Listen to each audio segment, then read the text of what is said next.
ninkan la yidhaahdo doctor mursi waa ayo waa inaan garano mursi waa ayo ka jecelna waa inuu garto ka necebna waa inuu garto ka horjeedana waa inuu garto ka la jirana waa inuu garto mursi waa ayo man huwa mursi dad fara badan baa u haysta inay mursi yaqaanaan ay jecel yihiin maanta ayni sheegi doonaa inay mursi waxba isku hayn ninkan mursi la yidhaahdo doctorkan ilaahay u naxariisto magaciisa waxaa dhahdaa maxamed aabiina waxaa dhahdaa maxamed marka waa maxamed mursi ciise alcayaad ninkan wuxuu ku dhashay bariga maaragtay dalka maxaa dhahdaa wuxuu ku dhashay masar wuxuu ninkani dhashay taariikhdu markay ahayd 1951 sideedii uut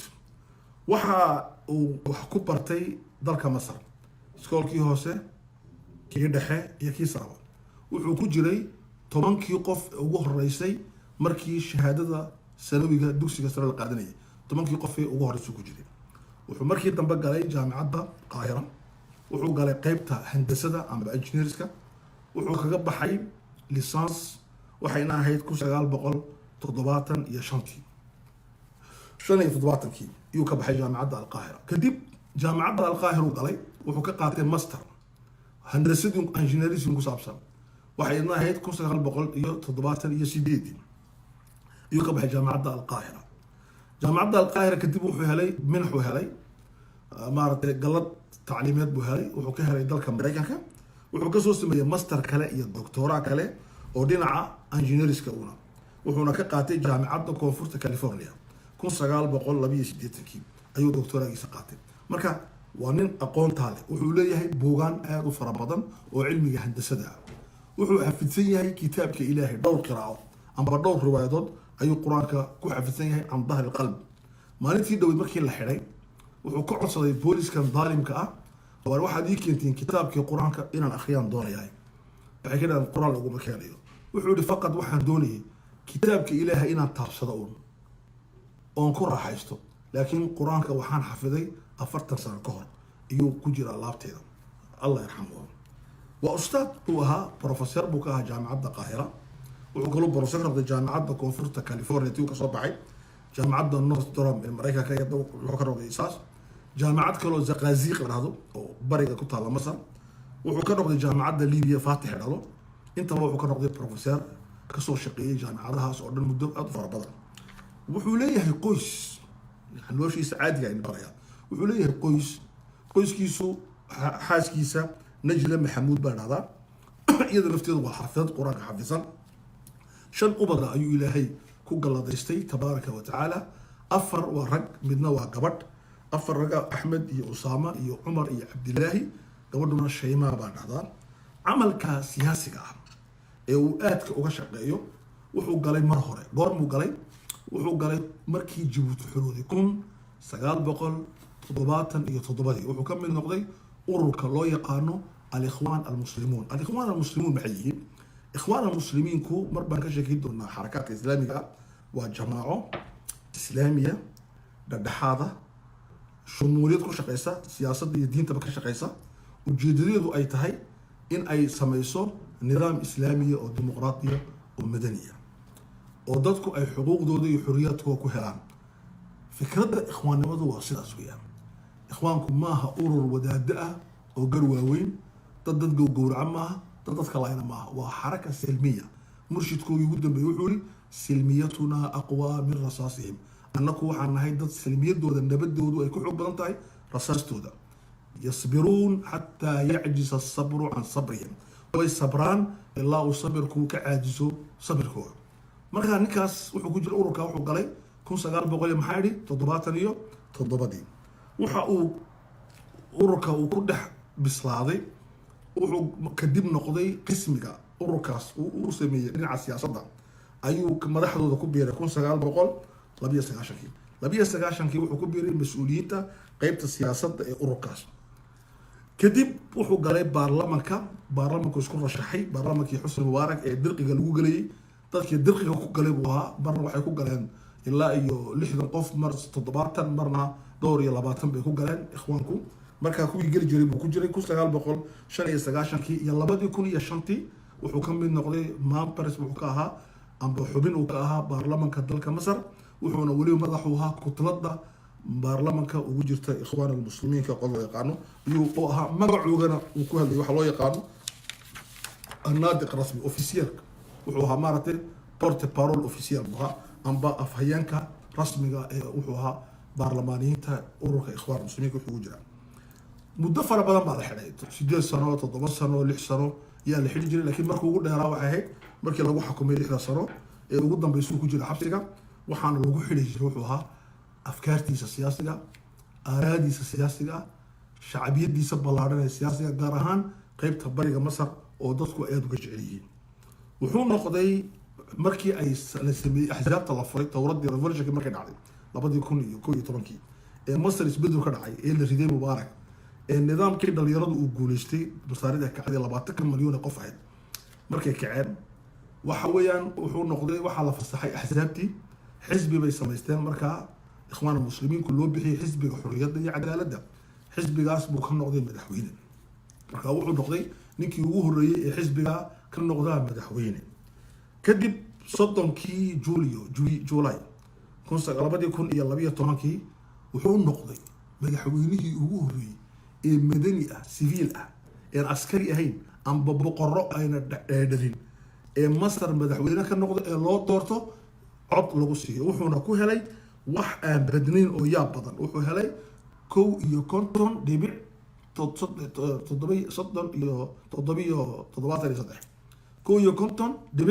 73 boqolkiiba ayuu helay waa dimuqraadiyadu markay jirto ninkii kale la tartamayna wuxuu helay 49 dhibic 3 marka dirq iyo Allah iyo lagu kala bixiyay waxaan la tartamayay ninkii mataliyay ad-dawla al-amiqa dawladii Masar soo xukuntay 70 sano shafiiq uraniyo oo imika xiran oo uu xiray maartay ninka la dhahdo Sisi kadib waxa lagu sameeyay wuxuu xukumay hal sano wadanka waxa laga hor keenay dawladii amiiq oo dhan waxa ka hor yimid ciidankii booliskii dadkii ammaankii wax walba ku yimaadeen go'aan la gilgilay waxa lagu sameeyay waxa dhacdo sawra mudada revolution kiisiba revolution loo hor keenay waxa dhacay inqilaab dadkii maalinta inqilaab ka qayb galay boqolkiiba 65 baa lagu qadaray dadka ka cudur daartay maanta ee yiri waan qaldanay waxa kamid ahaa dadkaas baraadici baa kamid ahaa Dr. Baraadici ninkii nuclearka adduunka oo dhan ururka nuclearka madaxa ka ahaa oo professor international ah oo wadanka Australia degan oo baasaboorkiisa maanta masaarada ka qaadatay sida aniga ba laga qaaday oo u rashaxna inuu madaxweyne noqdo oo uu ka bardiyay markii ugu horeysay ninkani ayaa isagu maartay dadkii ku hor yimid kamid ahaa maanta ka soo laabay boqolaal dhalinyaradii ah ayaa qoray markuu maanta dhintay nactadir waan ku cudurdaarnayna akhtaana waan qaldanay waxa kamid ahaa inanka uu dhalay Sheekh Yusuf al-Qaradawi oo yiraahdo Dr. Abdurrahman Yusuf al-Qaradawi markaas waxa weeyaan inqilaab baa lagu sameeyay saddexdii bisha July amba Yuulyo amba saan naqaan Juillet 2013 kadibna waa la xiray waxa laga qaaday aqalkii madaxtooyada waxa la geeyay xabsi kadibna xabsiga adduunka ugu foorxun ka sheekay doona sifadkiisa ayaa lagu xiray xabsiga wuxuu ku jiray 6 sano iyo 7 Ramadaan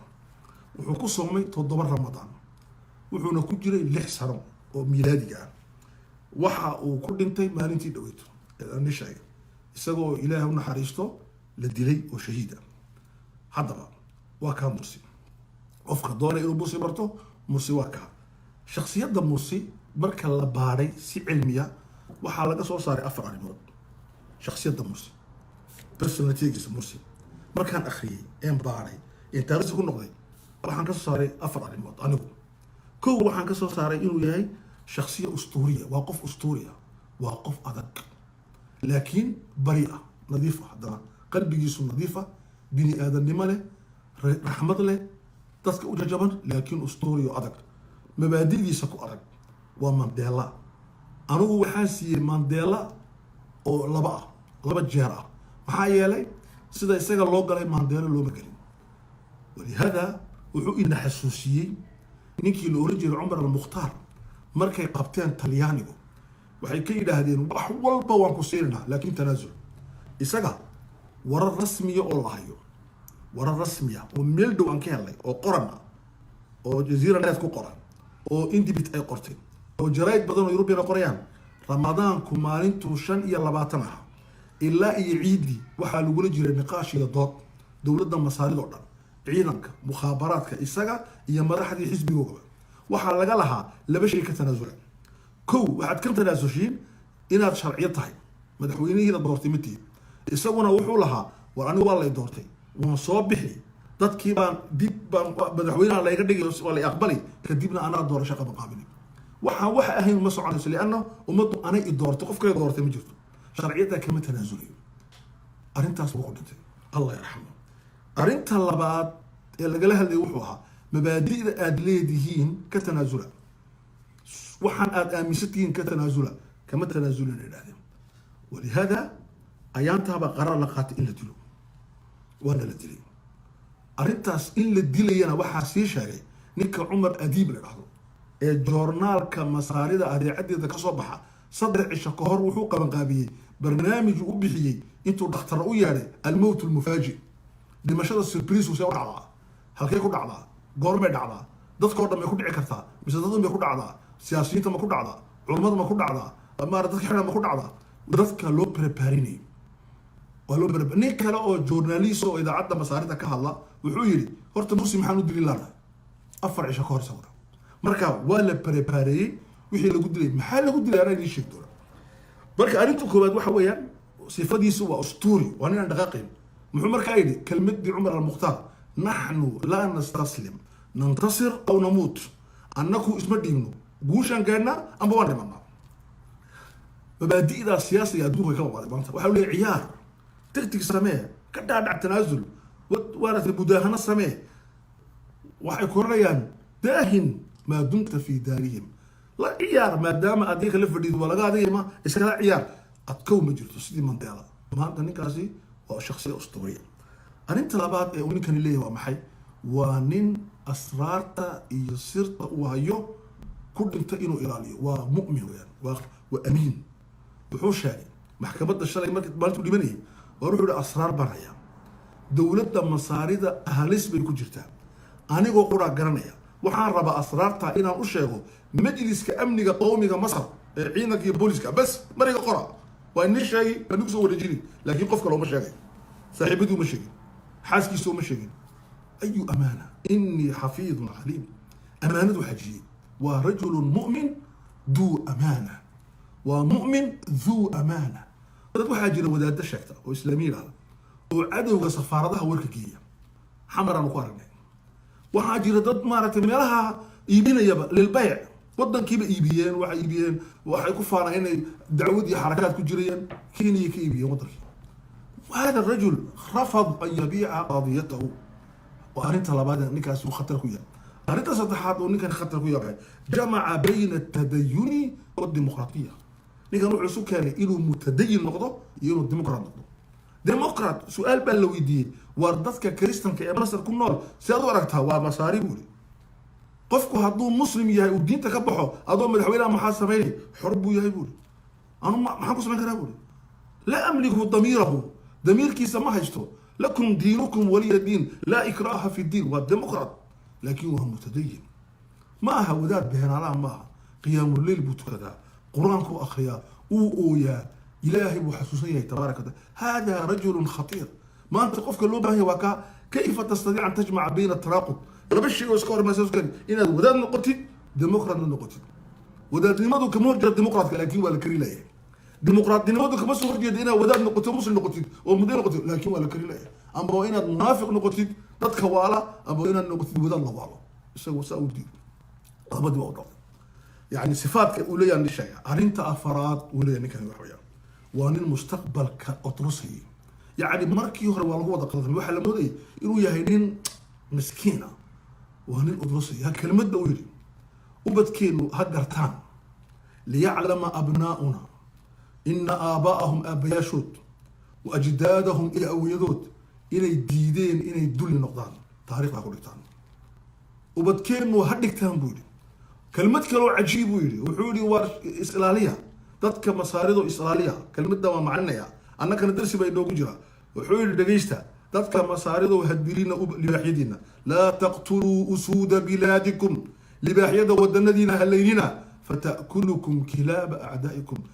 أيد عدوين يحوني ما أنت مركي يسقى الحراي الرجل يرجع ودك مصر لجيري إيه الحراي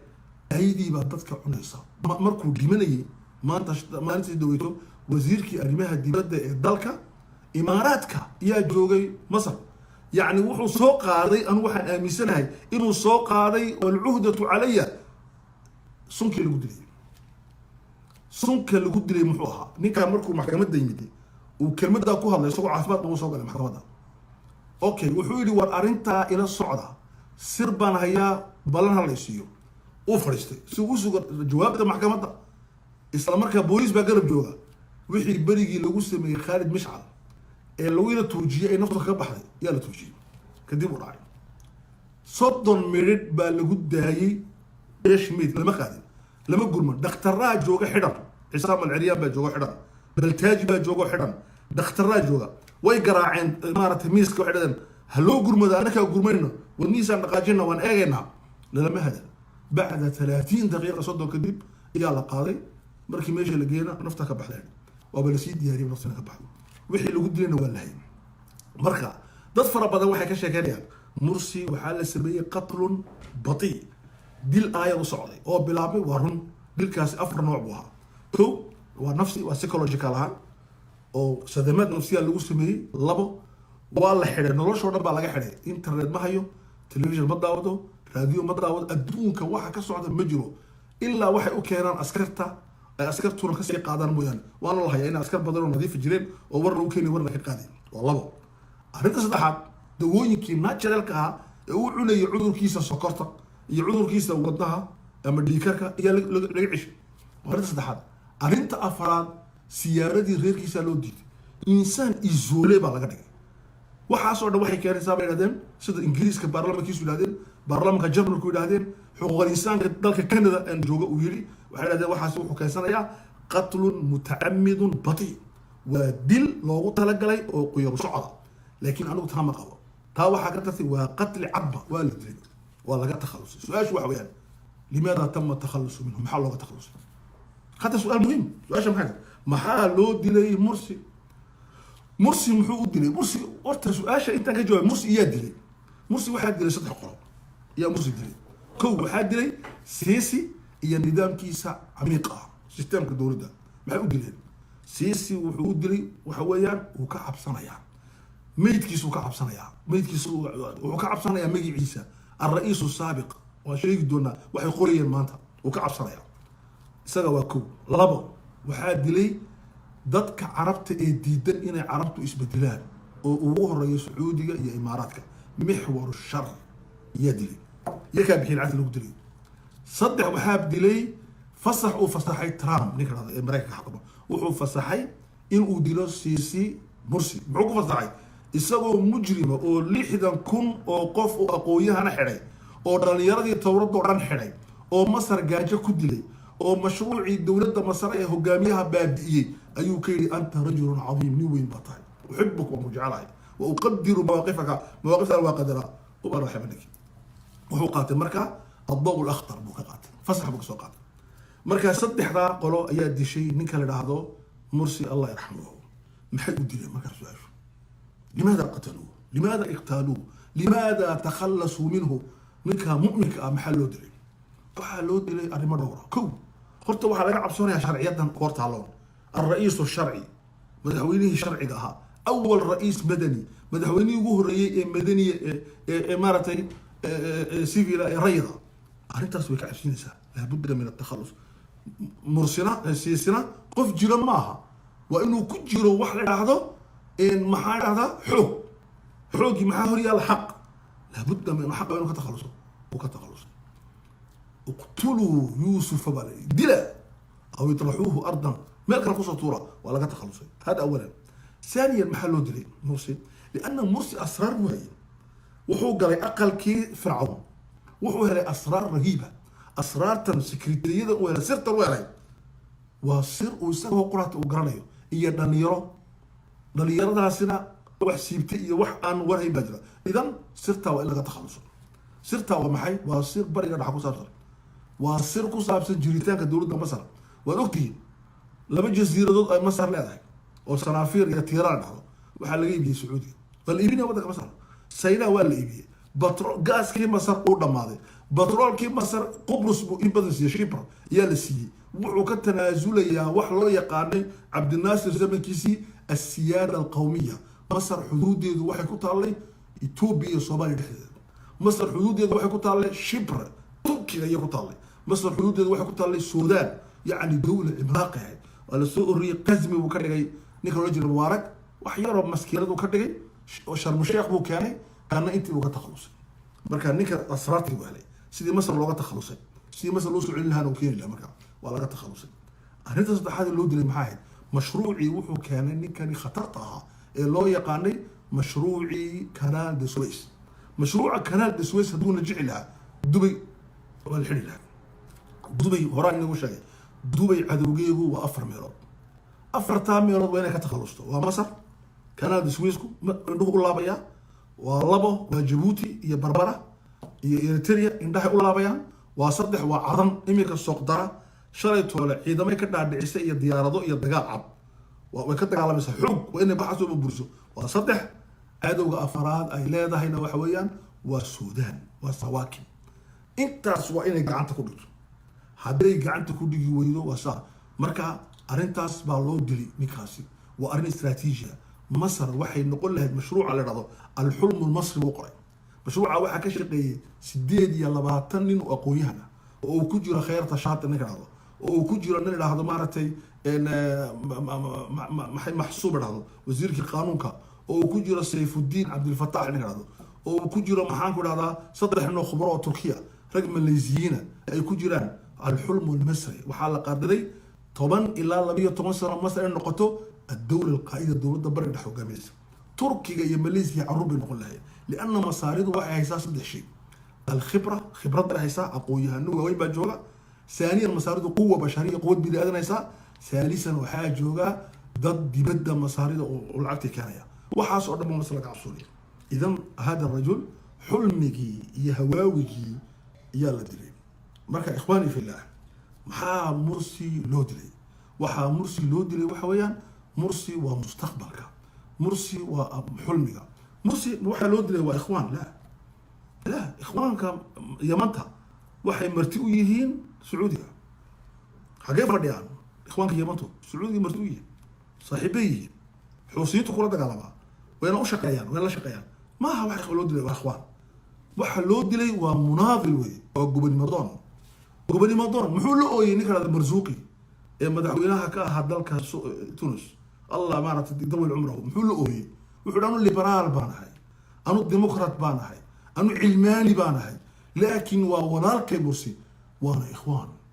وحا امك لغا هادليا ما هو اخوان ايوا تلفي ايوا خلفي ايوا تلفي ايوا كلفي ما وحا امك لغا هادليا وحريه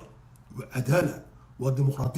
وديمقراطيه وهرمر وثروه امدو لا قيبيو ددك لقدا اسلا فهمي وولال ددك اسلا فهمينا ولا ما ولذلك هو بكى وابكى الناس وهو مرسي نيك لباد الدفاعي وايو واول ابراهيم ونيك جوجا ماليزيا نيك صدحات الدفاعي وايو ونيك تركيا حكومه نيك افراد الدفاعي وايو ووزير كريمها دبده يا ماليزيا نيك شراد الدفاعي وايو واسلامت اول ابراهيم dadku qiyam bay isku difaacayaan ma aha isku urur baan nahayo isku reer baan nahayo waan isku urursanayna ma shimbarana anagu leesna amru kadalik ikhwani fillah wa isku valero is qiyam baa loo saaxiiba marka dadku waa sidaas waxa isku ooyay dadka waxa difaacaysa baarlamanka ingiriiska gabadha labaad ee xakunta madaxweyne ku xigeenka baarlamanka way difaacaysa waxayna tiri waa madaxweynaha ugu dimuqraadisan bariga dhexe waxa difaacday baarlamanka ninka qofka labaad ee dalka Jarmalka waxa difaacay Koongareeska Dimuqraadka Mareykanka waxa difaacay dadka xuquuqda bini'aadamka u dooday oo dhan iyo difaacay adduunka oo dhan baa salaadii lagu tukaday wuxuu noqday sawra revolution الهادئة وحدودك أونولي ولذلك وحنا لنا يا رجل نكن ديتو تبت حيا وميتا أدور نور نجيسي بطحي أدور دينتنا نجيسي بطحي شهادتك دلالة إن أدمتي وحي مركتهي على نذالة المجتمع dullinimada dad fara badan oo mujtamaca masaarida ah waxay ka tahay taraajuc alqiyam in fara badan oo ku ilowdo faraha kaa qaaday waxay ka tahay annaka oo kala garanayna oo xaqaa'iqdan barhkood soo marray dad baa jira sacabka kuu tumay markay kula socdaan marka lagu xidhana kaa kala yaacayo waxay ku tustay asadiiq min alcaduw ka saaxiibka ah iyo ka cadowga waxa ay dadka tustay ninkan inuu yahay rajul laxda ninkii marxaladan maanta ninka loo baahan yahay ma aha ninka hadalka badan waa ninka hadalkiisa ku daraya ficil lima taquluuna maa laa tafcaluun waa ninka mabdiciisa u bedelaya project iyo mashruuc ma aha mashruuc dadka uga sheekeynaya waad xoroobi doontiin sida wadaadda Jabuuti jooga oo naga dhaanaka waad degdegaysiin waqti baa inoo hadhay waqtiga ku hadhay halkee tagi man anta xataa taqul linnaas waqti baa ku hadhay waxa weeyaan ibda summa intaliq waa lagu dili waraqada laga qaadi wadanka laga saari waa laga xidhi laakin alxayaatu bacdaha majid marka ikhwaani fillah waxaan leenahay ilaahay waxaan ku leenahay tabaaraka wa tacaala xataa waxay ka baqeen aaskiisii salaadii subax ka lihi bay kula ordeen ay aaseen